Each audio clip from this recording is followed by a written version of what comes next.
Hello po. Sa video na ito, gusto ko pong mag-Tagalog. I-try natin. Gusto ko po kausapin ng mga Pilipino kasi Pilipina din ako eh. Lumaki po ako sa Pilipinas hanggang age ng 9. Tapos umalis po ako nung 2002. Kaya siguro gusto kong kausapin ng mga ibang Pilipino or mga expats na umalis na or mga OFW. Gusto ko lang po pag-usapan na kung nami-miss nyo po yung Pilipinas, baka time na po umuwi. Tong conversation na to, parang conversation ko lagi sa sarili ko kasi 22 years na kami ng mga ate ko tsaka ng papa ko sa Amerika.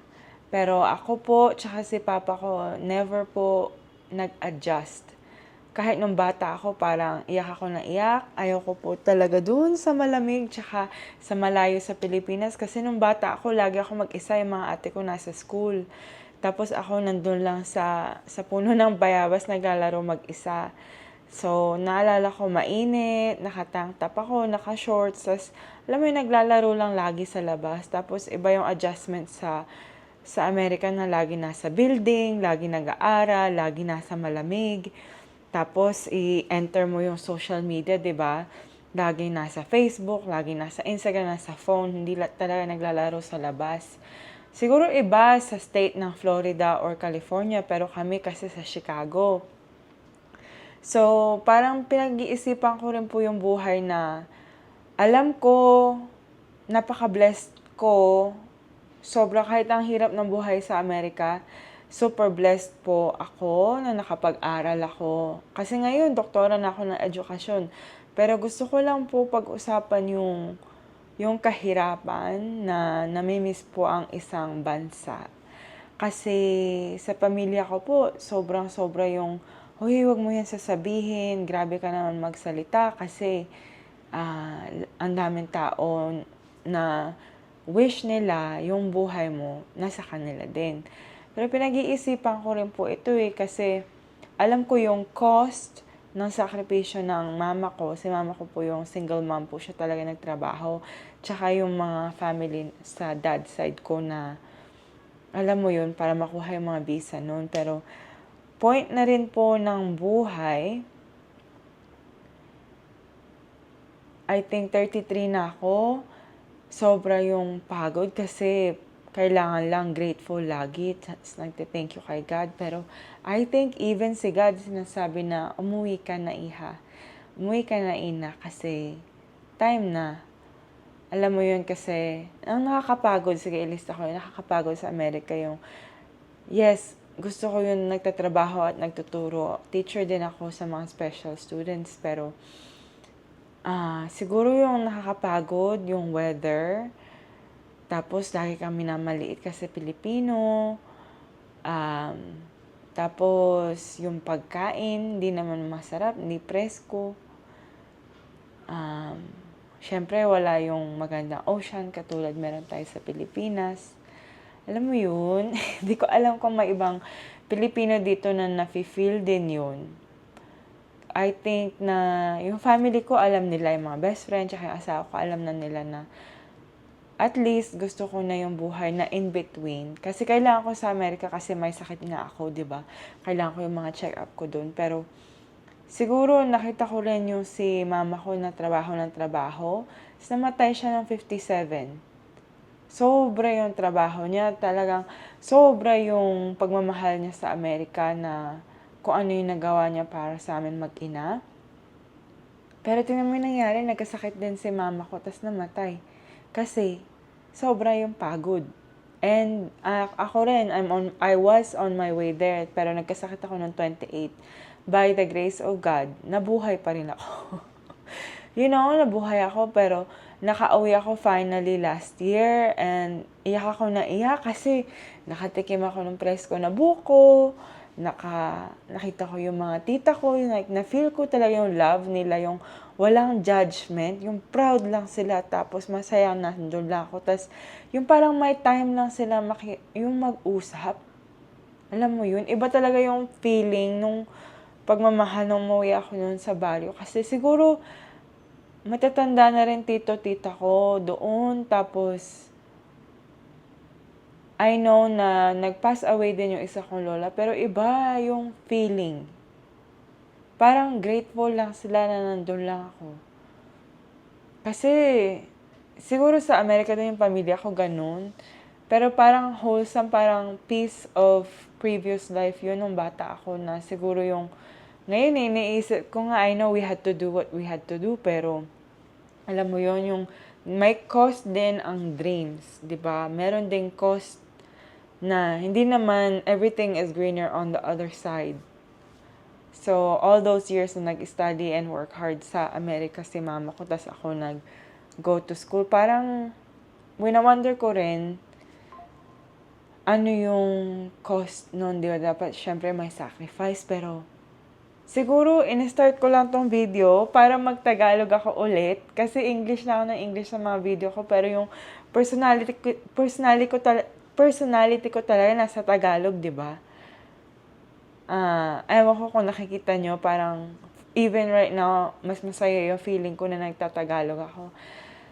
Wala ako sa Pilipinas ngayon, pero, kasi, yung problems ng electricity, hindi ako maka-work doon. Tsaka, siguro sa summer, iniisip ko na umuwi talaga ulit sa Pilipinas. Pero, I think yung message ko is, don't wait. Ang dami ko pong nakilala na nag-work, tapos yung parang passive sila. Sinasabi nila na, magre-retire kami sa Pilipinas, uwi ako sa Pilipinas pag mag-retire. Kailan? Pag 60 ka na? 67? Paano ka maglalakad? Tapos, hindi naman to scare you. Pero ang dami pong nagwo-work hard all their life, nagsasacrifice. And before retirement, wala na po yung buhay. Marami rin ako, may nakilala din ako nun sa cancer center nung I was trying to get diagnosed. Hindi naman siya Pilipino, pero nag-work hard siya. 5 po yung anak niya, nag-work hard siya, tapos may asawa siya daw nun na abusive. So finally, divorce niya before nag-retire siya. Pero finally, nung ready na siya mag-enjoy ng life, wala na po yung life. Parang nag-escape na yung life. Nagkasakit siya at nawala. Wala na po. So parang gift na rin sa akin yung nakita ko at 28 of what my life could have been. Nakita ko kay mama, nakita ko dun sa pasyente na yun. Nakikita ko po sa ibang tao. So, sadly, meron po mga nagpa-pass away before they even get to enjoy yung fruits ng labor nila. So, I think yung message ko po, na I know mahirap po sa Pilipinas, may corruption, maraming problema, as in endless po yung problems, diba, of our community and our people ang gusto natin tumulong. Pero I think, kung ma-approach lang po ito na may balance, na makauwi po at least once every other year, okay lang po. Pero marami kasi akong kilala na hindi umuwi at all. As in, and that was almost me. Kami nga, di nakauwi na 20, ilang years ba? 22, 23 years. Nakauwi po ako noong 2019, 1 month. Pero hindi naman po naka-explore. So, I think, kung may tinutulungan ka, nag-aaral or nagtatrabaho, maybe set aside $100 a month. That's enough to go home every 2 or 3 years, diba? Kung 100 a month. Saan ba yun? Pupunta lang yun sa sapatos, pupunta lang yun sa pagkain, siguro sa Jollibee. Makasave lang ng kaunti at mag-goal setting na makauwi po every 2 to 3 years. At pag umuwi po kayo, siguro hopefully maka-enjoy din sa beach, be a tourist for a little bit, hindi lang yung nasa bahay. Kasi ganun po si papa ko. Nasa bahay lang po. Pero I think ako, or ibang Filipino, may iba na pong perspective. Yeah, I think yun din po yung gift na I was so far removed for 22 years na I know now that I have the right and I have the ability na umuwi po at mag-explore din. Hindi lang sa isang lugar, pero alam mo yun, kasi nakikita ko ang dami mga tourists, mga ibang tao sa ibang bansa galing. Ini-enjoy po nila yung Pilipinas, pero mga Pilipino hindi masyado. Yes, marami pong Pilipino sa Siargao. I loved seeing Filipinos from the Philippines enjoying our country. And I want to see more of it. Kasi syempre, ang dami din mga turista, di ba?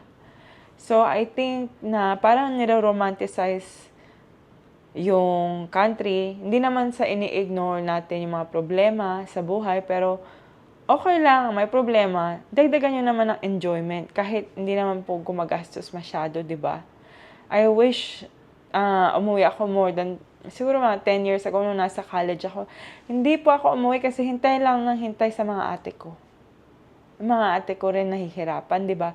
Pero I wish na 10 years ago umuwi din ako mag-isa at nag-explore. Kasi kaya ko naman, kahit mag-isa ako ng babae, kaya ko nagtatagalog ako di ba? Pero yung hindi naman matakot, I wish sa mga Filipino-American, especially yung mga generation ko na millennial or Gen Z, umuwi kayo. Hindi ko alam kung naintindihan nila to. Pero sana, ako yung messenger, I think, yun na rin po yung purpose ko sa life na mag-motivate sa mga ibang Filipino, Filipino-American, or mga anak na mga, mga immigrants na Pilipino na go home and figure out yung kultura nyo po. And it doesn't have to be attached sa trauma na iniwanan po ng pamilya nyo.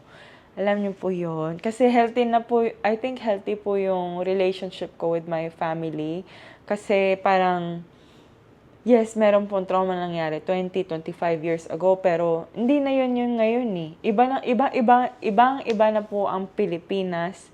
And I know the same siguro yung patterns ng corruption, patterns ng poverty, blah, blah, blah. Pero there is more to the country than that. May relationship tayo sa bansa. Ako, 33 years old, and I know may mga Pilipino na nagsasabi na hindi naman ako Pilipino, galing ako sa Amerika, ganun. Chu. There's just, I think, now we have a birthright. Even, this is policy, there's a birthright for us to exist in the country and eat the native foods our ancestors ate and to just be surrounded.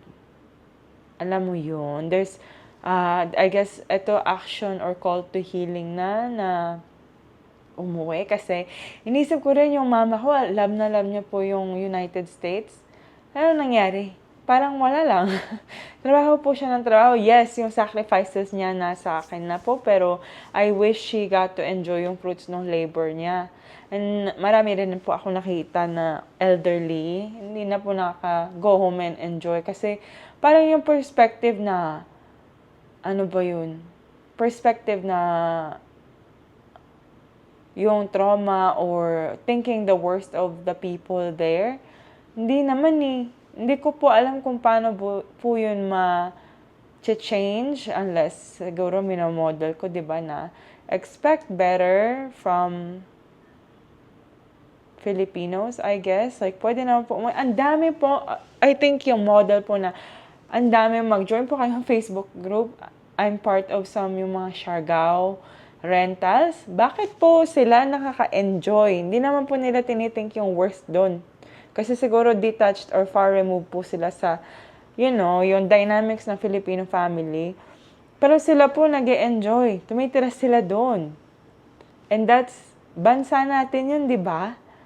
Tayo rin pwede mag-enjoy at kumain ng mga pagkain natin, mga fresh, ganun. Parang, I think yung nagsusurvive, tas hindi po natin nare-realize mga Pilipino na it's okay to go home. Iba na po yung identity natin kasi nakaalis na tayo. At pwede naman po mag-shift yung perspective in a healthier way. Feels really good na magtagalog dito. Hindi pa po ako nagtatagalog sa video pero kung nag-listen po kayo this far, marami pong salamat sa pakikinig.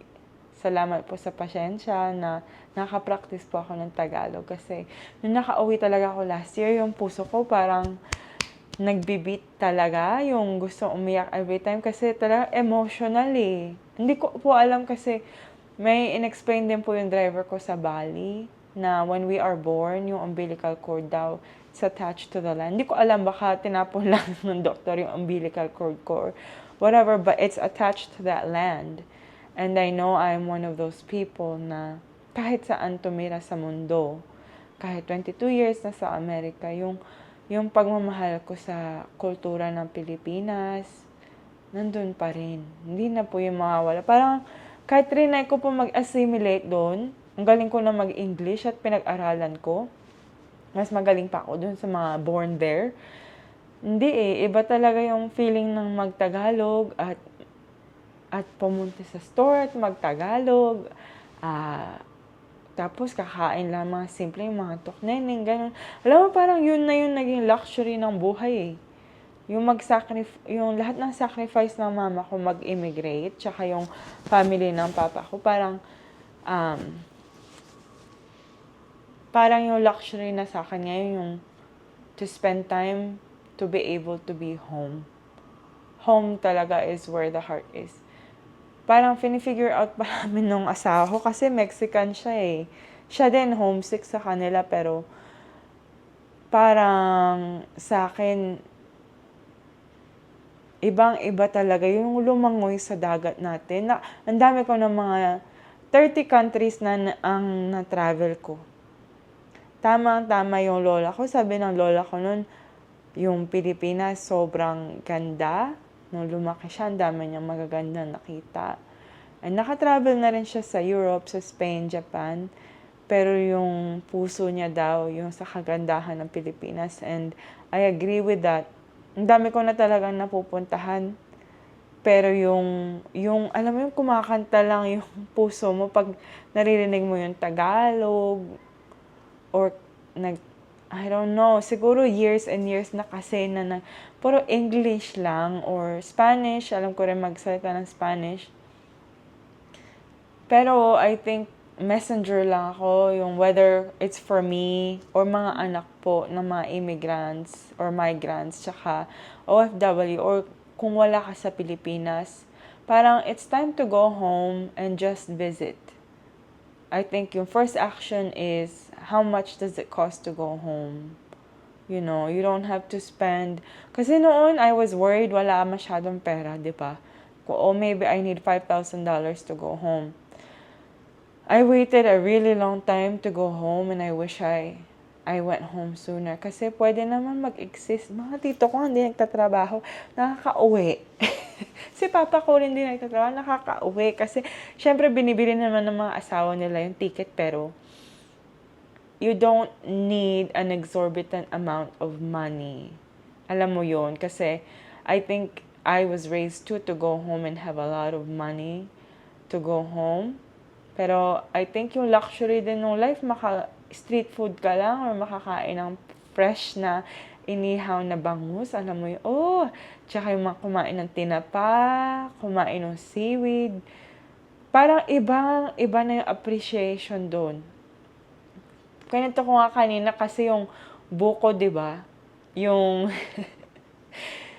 buko, iyak yung brother-in-law ko nagde-drive. Parang, ewan ko, nakita niya siguro may iyak ako. Yung ate ko, iyak kasi yung emotions ko talaga, so strong kahit nung bata ko, it never is going to change and I'm thankful for that. Pero, kasi yung buhay sa Illinois, trabaho, magpunta sa Walmart, magpunta sa TJ Maxx, Marshalls. Alam mo yun, magpunta sa mall. Ano bang kasayahan doon? Like, yes, you earn more, pero pwede ka naman mag-save. Huwag mo lang ubusin doon kasi ano bang klaseng buhay yung lagi ko lang sinasabi na nasa bahay, punta sa trabaho, magpunta sa Walmart, mag-DoorDash, ano pa ba? Magsha-shopping lang, mall, masaya na. Kasiyahan ba talaga yun? Or ang kasiyahan ba yung makakain ka anong inihaw na bangus? Okay. Maraming salamat nga.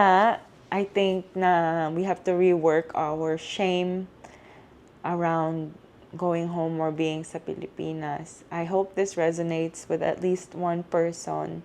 Thank you for listening to me yapping in Tagalog. Also, if you're a first generation Filipino American, I hope maybe you understood my Tagalog somehow, some way. Have a blessed evening and see you for the next video.